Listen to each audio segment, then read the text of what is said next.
Hi, I'm Kelly Thompson and I'm a leadership coach. This is the second video in the series, 5 Tools to Advance with Clarity and Confidence. Today is tool number 2, and it's my favorite.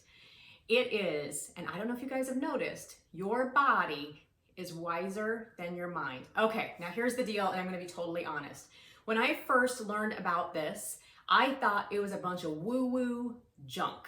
I learned about it in my Martha Beck training program, and I have to tell you, I avoided checking in with my body on anything, even though I felt like I had a really good intuition.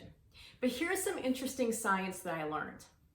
Did you know that the brain, the verbal brain, processes information at about 40 bits per second? Like, that's totally impressive until you learn that your body, this cluster of nerves that sits in our chest and in our gut and that go all throughout our body, processes information at 11 million bits per second.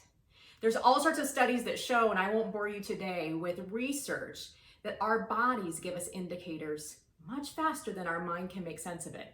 But I bet you have this in your life, you're just not noticing. So here's my challenge for you. I want you to go through this week and I want you just to notice. I want you to notice the things that bring you alive. What sort of projects do you do at work that just make you feel like you have electric energy? You could sit down and 3 hours could go by and you're like, oh my gosh, I haven't even gotten up to do anything else. This just flew and now it's time to go. What sort of projects make your EQ, your emotional quotient, just go through the roof? It's so easy to interact with people. You feel like your memory is just on fire and it just lights you up. You just can't wait to work on projects like that. And in fact, maybe you even seek them out. Now contrast that with maybe some of the work that you've been told you should do. Maybe because it's the right thing to do, or it's something that makes you money, or it'll earn you a certain title, or it'll earn you a certain reward. But when you come to that work, you feel heavy, constricted. Maybe you've even noticed that you do some things to self-sabotage, like you always tend to show up late. You just can't get to that meeting on time. You always have crazy blunders. You forget to bring the printouts. You guys, that is your body being very, very wise.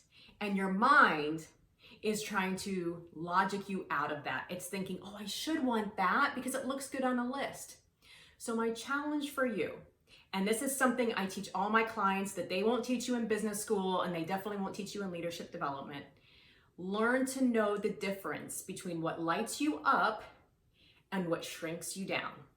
Because if we're working on building a leadership brand, my hunch is you're going to want to build it on something that totally lights you up and not trying to force it on something that you're trying to fit into a list or fit into the messages of this world. Because like I always say, when we force it, it fails us. And when it arises from our heart, it totally fills us and lights us up. Your challenge this week is to dump something that drains you so that you can spend your time and your energy on the things that light you up. Start paying attention to your body and how it responds. Don't forget to join me tomorrow for the third tool, which is all about checking our mindsets. If you want more information, you can follow me at kellyraythompson.com or you can check out my social media pages at Kelly Ray Thompson.